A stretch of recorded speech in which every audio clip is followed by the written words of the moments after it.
You know that feeling like you're just drowning in demands, constantly putting out fires, your inbox is exploding. Hmm. Maybe you see yourself reflected late at night in the office window, completely wiped out, just like that story about Sarah and the material we got. And you're thinking, is this really leadership?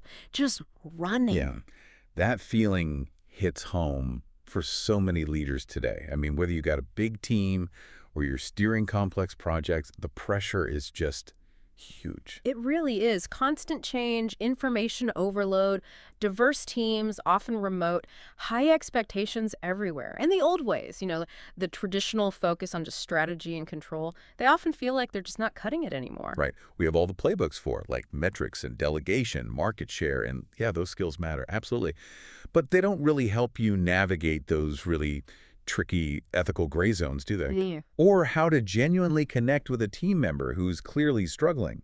Or even just how to stay centered yourself when everything feels like chaos. You might ace negotiation skills, but like the source points out, if you don't have the integrity, the core strength to walk away from a deal that feels wrong, or maybe you lack the awareness to see your own ego driving you to win at all costs. Yeah. Well, that win feels pretty empty, doesn't it? Yeah, exactly. That traditional approach often skips over that vital inner stuff, like the self-awareness to see your own blind spots or that solid integrity you need when your values are really put to the test. And that's precisely where this idea of aware leadership comes in, which is what this material explores. It's presented not just as, another set of techniques, but a fundamentally different way of being a leader. A different operating system almost. That's a great way to put it, yeah. And this deep dive, it's based entirely on the source material you sent over.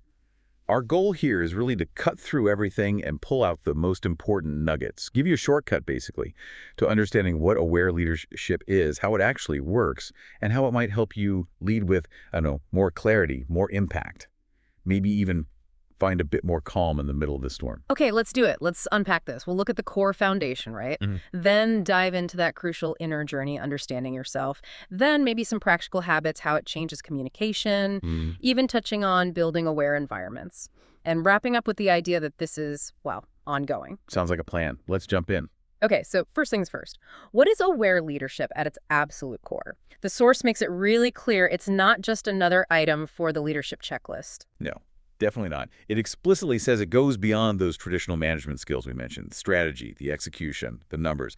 Those are necessary, sure, but they don't really equip you for the constant ethical questions or the really complex human challenges, the ambiguity we face now. Right. So what is the core then? The source highlights three sort of fundamental internal factors. They're the bedrock of this approach: insight, integrity, and awareness itself. Okay, insight, integrity, awareness. Let's break those down. First up, insight.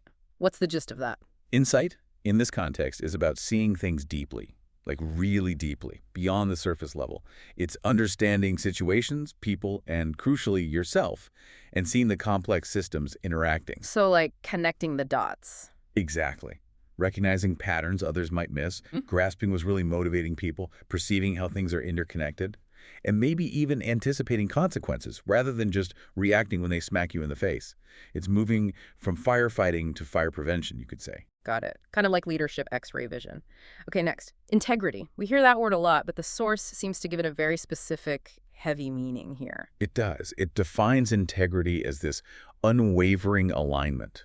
Alignment between your actions, your words, your intentions, your core values, and your ethical principles. It's Yep. about being congruent, whole. Okay. This is what builds genuine trust and that feeling of psychological safety for your team. It means you're reliable.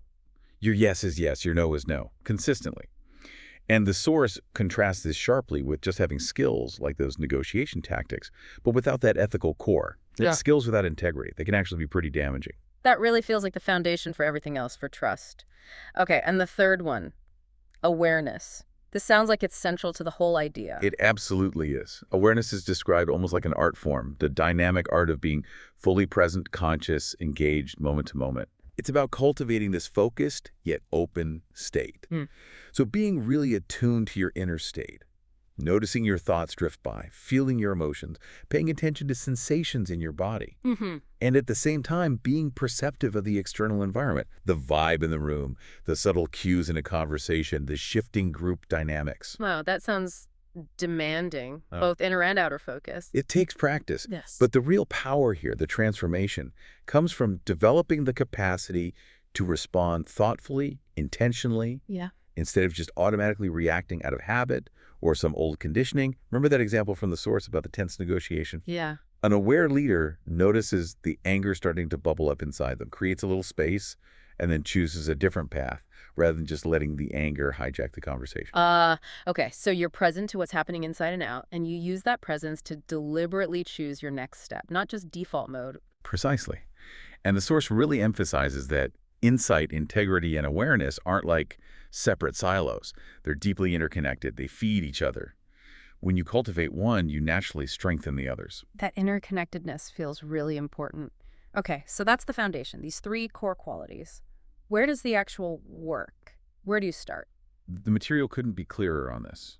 The journey absolutely starts within. You simply can't lead others effectively, authentically, if you don't understand the complex landscape of your own inner world. It's that ancient wisdom, right? Know thyself, showing up in modern leadership. Right, because how we think and feel inside totally dictates how we show up on the outside as leaders. So what are the key parts of that inner landscape we need to get a handle on? The source material breaks it down into three main areas to explore: our thoughts, our emotions, and our ingrained mental patterns. Okay, let's start with thoughts. Mine sometimes feel like a chaotic committee meeting that never adjourns. Huh? That's a pretty common experience, I think. Yeah. The source introduces this idea of just watching your thoughts arise and pass, kind of like watching clouds drift by. The practice is simply noticing the volume, the recurring themes, without getting all tangled up in them or judging yourself for having them. Just simple observation. Okay. And the source makes a crucial point about how our unconscious biases, like maybe that automatic assumption that assertiveness equals competence, or, overlooking the quieter folks on the team, how those biases can powerfully shape our perceptions and decisions. Yeah. If we're not even aware they're running the show. That makes total sense. If I'm not aware of a bias, I might genuinely think I'm being objective, but actually I'm consistently favoring one type of contribution. Okay, what about emotions? Yeah. They can feel really powerful, sometimes overwhelming. Yeah, they are powerful. The source describes emotions as these visceral, embodied responses, almost like the body's wisdom and warnings. They're not just mental constructs, you feel them physically. Like the knot in your stomach when you're anxious? Oh. Exactly. Or a racing heart before a big presentation. Or maybe that warmth spreading in your chest when you feel gratitude. Those physical sensations. Oh yeah, I know that knot, definitely. Right. So the source suggests a really simple but powerful practice. When you notice a strong emotion starting to kick in again, maybe irritation during a tough conversation, or anxiety about a deadline, just pause. For a tiny moment, name the emotion to yourself. Silently, maybe just, okay, this is frustration. And then simply notice where you feel it in your body. Is it tightness in your jaw, shallow breathing, a heaviness? Just name it and locate it physically. Yeah. That simple act creates just a tiny bit of space around the emotion. It lessens its immediate grip on you, gives you a microsecond to choose rather than just react. That sounds really practical, just acknowledging it and its physical signature. Okay. And then the deeper stuff, mental patterns. Right. These are those deeply ingrained ways we tend to think, feel, and react, often totally subconscious. They get shaped by our past experiences, our upbringing, our culture. You can think of them like default programs or really well-worn pathways in our minds. Like mental habits? Exactly. A trigger shows up and boom, our mind just wants to run down that familiar automatic path. So how do we actually work with all this thoughts, emotions, patterns in a way that's actually helpful, not just getting lost in it? The source offers this really beautiful and, I think, powerful analogy: gardening the mind. Okay, gardening the mind. Tell me more. Imagine your mind is like a fertile garden. It's full of countless seeds. These seeds represent all the potential states you can experience, the difficult ones like fear, judgment, anxiety, impatience, but also the skillful ones like kindness, clarity, resilience, compassion. I can picture that. All those possibilities just waiting. Exactly. And here's the key: which seeds actually sprout and flourish. It depends entirely on what you water with your attention and your focus. So if you consistently water the seeds of negativity, maybe by dwelling on criticism, endlessly replaying past mistakes, worrying constantly about what might go wrong, then those weeds, those unhelpful states, they grow really strong. They can start to dominate your inner landscape. Right, watering the weeds makes them take over the garden. Precisely. Yeah. But if you consciously, intentionally choose to water the seeds of positive, skillful qualities like cultivating empathy, maybe practicing gratitude regularly, seeking out positive influences, then those flowers and fruitful trees of wisdom, clarity, compassion, they thrive. You become the deliberate gardener of your own mind. I like that metaphor. So how does this gardening actually work in practice, day to day? Well, it starts with identifying the seeds, becoming more aware of your typical patterns, especially when you're stressed or triggered. Then it's about actively nurturing the positive ones. This could mean intentionally practicing empathy in a difficult conversation, maybe using positive affirmations that resonate with you, or consciously spending time with people or content that uplifts you. And importantly, it involves mindfully weeding the unhelpful patterns. Mindful weeding, so not just trying to yank them out violently. Definitely not suppression. We know that often just makes them pop back stronger, right? Oh, Mindful weeding is more like gentle acknowledgement, non-judgmental observation. You notice the weed, maybe a thought of self-doubt arises or a wave of impatience washes over you, and you simply note its presence. There's that familiar story about not being good enough, or, okay, impatience is here. just noticing it without fighting it. Yes, without adding judgment. And sometimes understanding why that pattern is there, its roots in your past, maybe can lessen its automatic grip. But the most crucial part of weeding, according to the source, is choosing not to water it. Choosing not to water it. You make a conscious decision not to pour excessive energy, attention, or belief into those negative thoughts or difficult emotions. Yeah. You withdraw the nourishment they need to grow really dominant. That's powerful. I don't have to believe every thought or get swept away by every feeling. I can observe it and choose not to keep feeding it. Exactly. And over time, as you consistently nurture the positive seeds, the patience, the curiosity, the compassion, the unhelpful patterns naturally have less power, less space. They might still appear because life throws us curveballs, but they don't define the whole garden. The goal isn't some sterile, perfect garden with no weeds. It's more like a vibrant, resilient ecosystem where the skillful qualities are abundant enough to handle the occasional weed effectively. And this inner garden, Yeah. it affects things outwardly too, right? It's not just an internal thing. Oh, absolutely crucial point the source makes. The state of the leader's mind garden directly impacts the team, the atmosphere, the whole environment. A leader who is cultivating inner calm, clarity, resilience, they tend to project that. It creates a more supportive, less reactive, ultimately more productive space for everyone else. Your inner state is contagious, for better or worse. Wow, that's a really significant thought. Okay, so we have the inner landscape, the gardening idea.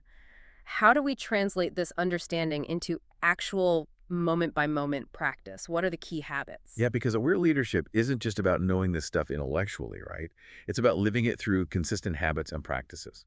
And the source material introduces a really practical framework for navigating those challenging moments that inevitably pop up every single day. The PREP framework. PREP. Okay, what does that stand for? P is for pause. This is fundamental. It's about intentionally creating space, just a brief stop before you launch into an automatic reacting response. It's breaking that stimulus reaction chain that gets us into trouble. Okay, pause. When would I typically use this? Give me some examples. The source gives some great everyday ones, like right before you hit send on that email that made your blood boil, or when you get some unexpected news that just throws you off balance, right before a really high-stakes meeting or conversation, when you feel a strong emotion, anger, fear, frustration starting to surge, or even just before making a snap judgment about a tricky situation or person. So just stop, even for a second. Even for a second, it can be as simple as taking 1 or 2 conscious breaths, just enough to interrupt the autopilot. Okay, create the space with a pause. What's next? R is for reflect. In that brief space you've just created, you quickly check in with your inner resources. It's not like a deep hour-long meditation. It's a targeted, quick inquiry. You access your insight about the situation, you touch base with your core values, your purpose, check your situational awareness. What kinds of questions would I ask myself in that quick reflection? The source suggests things like, what's my real goal here? What might the other person's perspective be? What values are most important right now? Am I seeing this clearly, or are some old patterns or biases maybe clouding my view? What are the likely long-term consequences versus the short-term ones? Remember that ethical dilemma scenario. That reflection involved quickly grounding in values and thinking about that wider, longer-term impact. Right, so pause, quick, reflect, then what? E. E is for engage. Now, informed by that reflection, you make a conscious choice about how to respond. You engage with the situation or the person or the task intentionally, mindfully, and often the source stresses with compassion. You tailor your engagement. Maybe it means really listening deeply in a conflict instead of jumping in. Maybe it's asking clarifying questions to get the facts straight. Maybe it's skillfully regulating your own emotions before you speak. So you're choosing your response actively, not just running the old default program. Exactly. It's a conscious, intentional choice, ideally rooted in your values and your awareness of the situation. And finally, the last P is for proceed. Right, taking action based on that conscious choice. Yes, moving forward with that purpose and congruence. But, and this is important, you try to maintain awareness as you proceed. You observe the results, notice the impact of your actions, pay attention to the feedback the situation is giving you, because this feedback is crucial for learning. If things aren't going as you intended or the situation shifts, guess what? You can pause, reflect, engage, and proceed again. It's a dynamic, iterative cycle, not just a one-shot deal. That PREP cycle sounds incredibly useful for those really tough moments in leadership. Very practical. It really is. And beyond PREP, for those reactive moments, the source also points to other, simpler, almost micro practices that help build that sustained awareness muscle throughout the day. Micro practices. Like what? Things like morning intention setting. Just taking a minute or two at the start of your day to set a conscious focus. Maybe it's, today I really want to listen with empathy, or today I'll try to approach challenges with curiosity instead of just judgment. It acts like a little rudder for your day. Setting the tone right from the start. Yeah. Or mindful transitions. Using those little gaps between activities. Walking to a meeting, finishing a phone call, grabbing a coffee as mini reset moments. Instead of mentally churning over the last thing or rushing ahead to the next, just take a breath, notice your feet on the floor, and transition intentionally. It helps combat that mental fatigue and fragmentation. Finding little pockets of presence in the chaos. Exactly. The 1-minute awareness check-in is another one, just pausing briefly, maybe at your desk or somewhere quiet, to quickly check in. How's my body feeling? What's my breath like? What thoughts are running through my head right now? It just pulls you out of autopilot for a moment, reconnects you to the now. Simple, but probably effective if done consistently. And you mentioned gratitude reflection earlier, too. Right. Intentionally taking a moment, maybe at the end of the day, to notice and appreciate things, even small things that went well or that you're thankful for. This practice actively shifts your focus away from our brain's natural negativity bias. It builds resilience and cultivates a generally more positive inner state. These micro practices done consistently are like doing little reps at the gym for your awareness muscle. They build strength over time. Okay, so PREP for navigating the tricky moments and these micro practices for building that baseline awareness day to day. How does all this inner work, these practices, actually show up when we're interacting with others? The source really emphasizes communication. Oh, absolutely. Communication is framed as a genuine leadership superpower.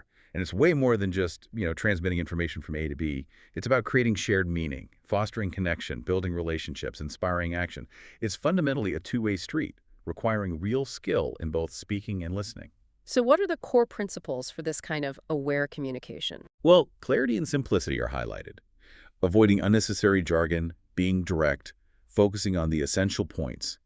The source has that great example. Instead of saying something like, leverage synergistic interdepartmental paradigms to optimize resource allocation. Sly chuckle, right. Just say, we need our departments to work together effectively, use resources wisely, and hit our targets. Much clearer, right? Way clearer. Authenticity and transparency are also key. Being genuine, truthful, congruent in your communication. Sharing information and your intentions openly, within appropriate boundaries of confidentiality and timing. This is where integrity really shows up in how you speak, and it builds massive trust. So your words align with your values and what you're actually doing. Precisely. Then there's empathy and audience awareness. This is about tailoring your message, the content, the tone, the language, to the specific needs, concerns, and perspectives of the people you're actually talking to. Really trying to step into their shoes so your message actually lands and connects, instead of just flying over their heads or missing the mark emotionally. Seeing it from their side before you open your mouth. Yes. And finally, purposefulness. Being really clear in your own mind about the desired outcome of the communication. What understanding do you want to create? What action do you hope to inspire? What shift are you aiming for? Your communication needs to be intentionally directed towards that purpose. Okay, clarity, authenticity, empathy, purposefulness. Makes sense. What about the actual mechanics, the listening and the speaking? The source calls this the power duo: active, empathetic listening and mindful, intentional speaking.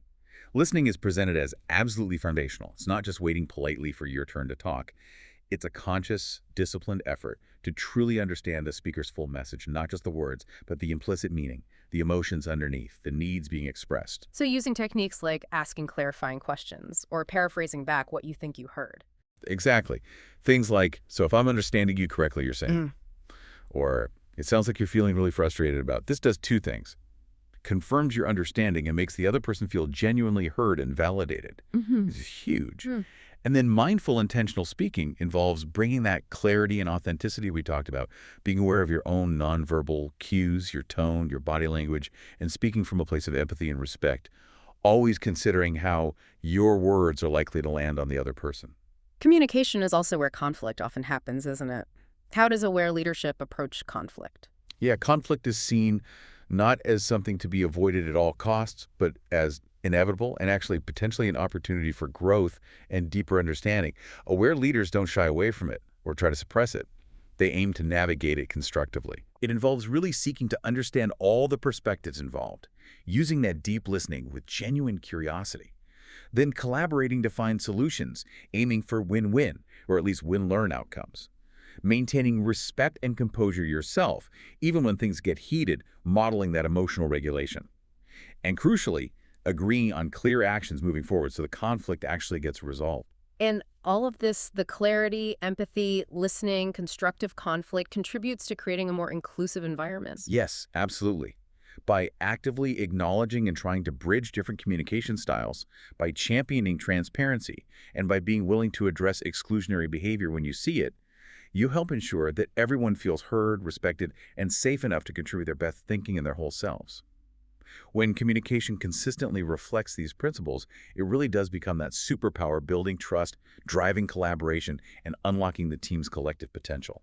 This all sounds incredibly powerful in theory. Let's make it even more concrete. The source material included several scenarios that really illustrate these concepts in action. Yeah, those scenarios are great for seeing how this plays out. Let's maybe touch on a couple. There's the example of Raj dealing with Priya, a team member whose performance suddenly dipped. Right. Priya was a high performer, but suddenly she's missing deadlines, seems checked out. A typical leader might just see the missed deadlines, react with frustration, or worry about the project, maybe jump straight to warnings. But Raj, as the aware leader example, uses pause and reflect first. He notices his own initial frustration and anxiety, acknowledges those feelings without letting them drive his actions. Then he reflects, using his insight. He remembers Priya's strong track record. He asks himself, okay, what else could be going on here? What's the human story I might be missing? Am I jumping to conclusions?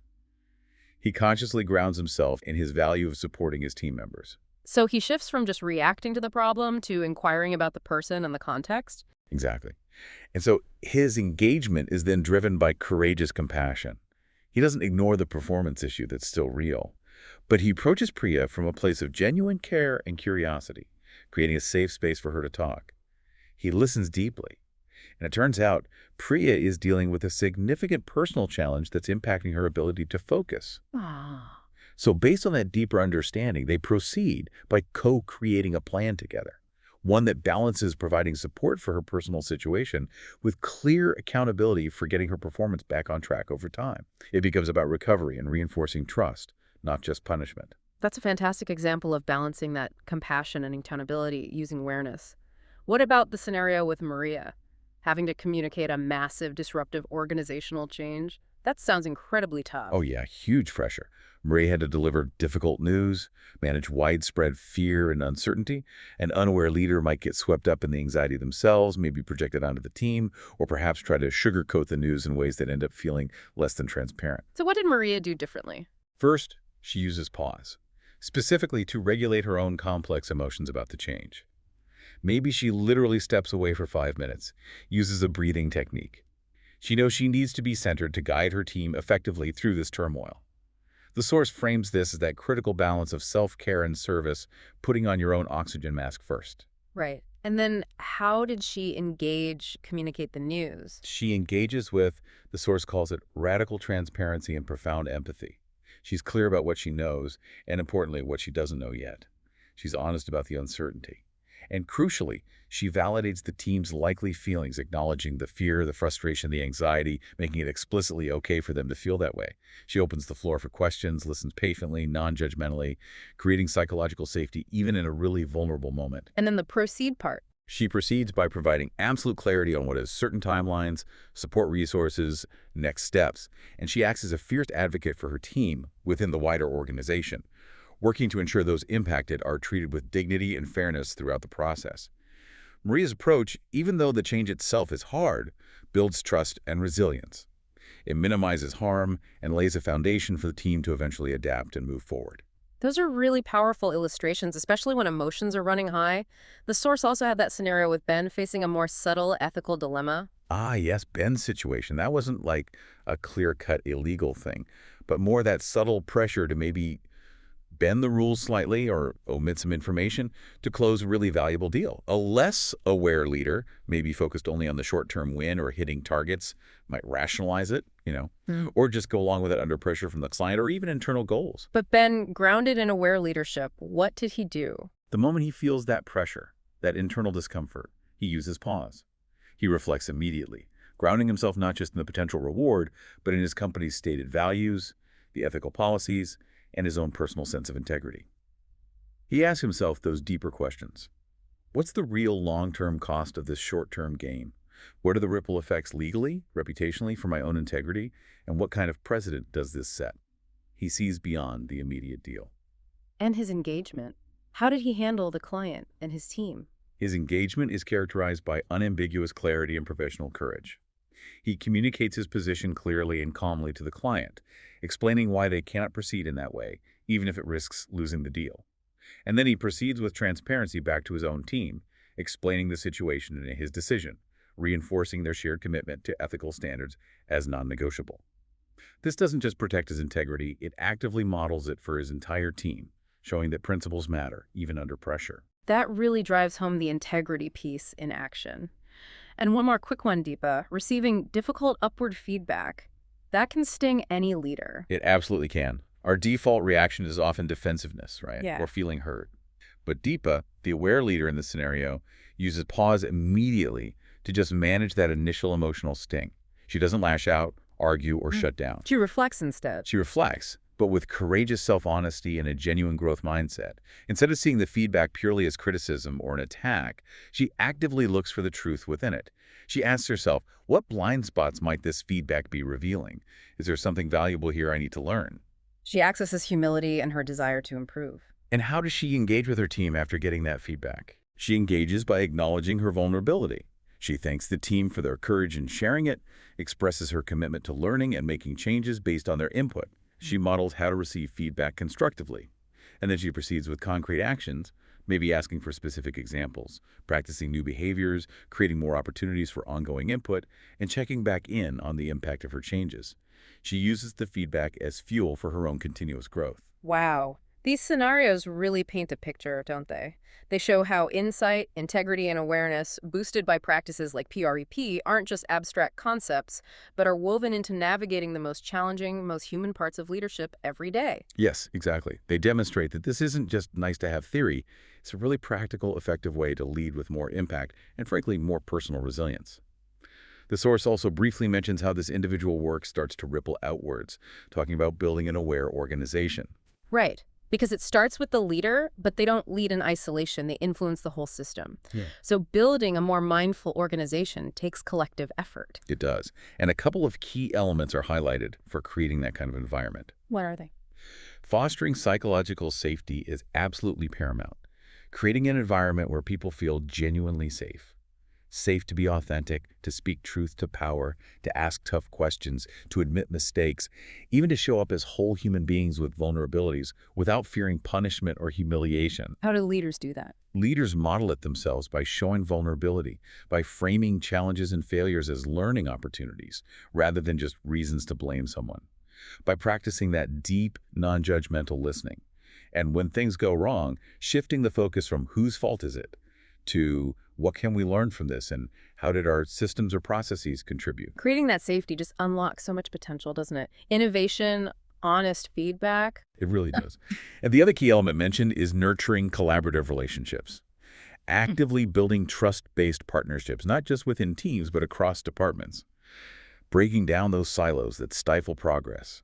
Defining shared goals that require people to work together, fostering that cross-functional synergy, and even just encouraging those basic social connections that build camaraderie and that we're in this together feeling. So it starts inside the leader, ripples out to their team through their behavior, and ultimately influences the culture and systems of the entire organization. Precisely.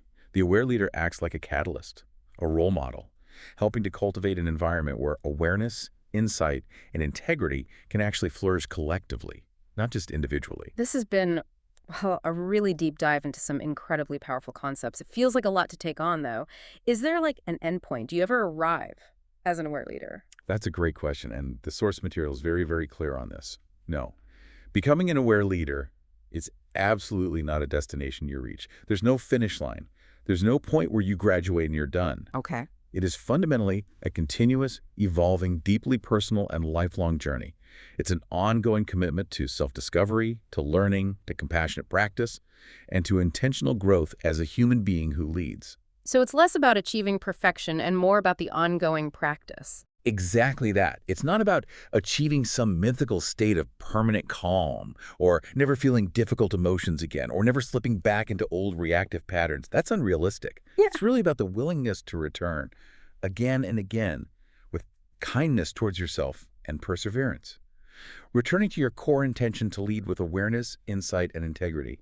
It's about noticing when you've strayed, when you've been reactive, when you feel out of alignment with your values, and then, with self-compassion, gently guiding yourself back onto the path. Every single time you consciously choose an aware response over an automatic one, you're strengthening that capacity. You're tending that inner garden, remember? Right. One conscious choice at a time builds the muscle. And that consistent practice, that effort, it models something important for others too. It absolutely does. Your consistent effort to cultivate these qualities sets a powerful example. It inherently fosters psychological safety and engagement in your team just by how you consistently show up. And the journey itself involves staying curious, being open to feedback, even when it's hard to hear, being willing to adapt your practices as you learn and as your circumstances change. It's not always easy, and sometimes it can feel a bit lonely if you feel like you're the only one trying to practice this way. Which is probably why connecting with others, mentors, peers, maybe a coach, as the source mentions, can be so valuable for support and shared learning. Precisely. It helps to have that community, that shared understanding on the path. This feels incredibly practical now, especially linking it back to things like the PRDP framework and that gardening analogy. It really grounds these big ideas in something you can actually work with. It does. And hopefully this deep dive, drawing directly from the source material you provided, has offered a clearer view of what this path of aware leadership entails. It's not about suddenly becoming a different person, but about that consistent practice, showing up a little more fully, a little more intentionally as the leader you aspire to be. So reflecting on all this, what does it mean for you, our listener, right now, today? Well, considering that powerful idea of gardening your mind, the really practical steps of the PREP framework, pause, reflect, engage, proceed, the source material kind of leaves us with this challenge, this question, really a direct call to action for you. What is one small, specific step you can commit to taking today to cultivate a more aware response to a challenge you know you're facing, rather than just falling into that old, familiar, automatic pattern? What one weed, maybe a recurring negative thought, or a typical reactive emotion, will you choose not to water with your attention today? And conversely, what one flower, a quality like patience, curiosity, or empathy, will you intentionally nurture in your inner garden just for today? Identify that one small step for yourself. And the real challenge, put it into practice.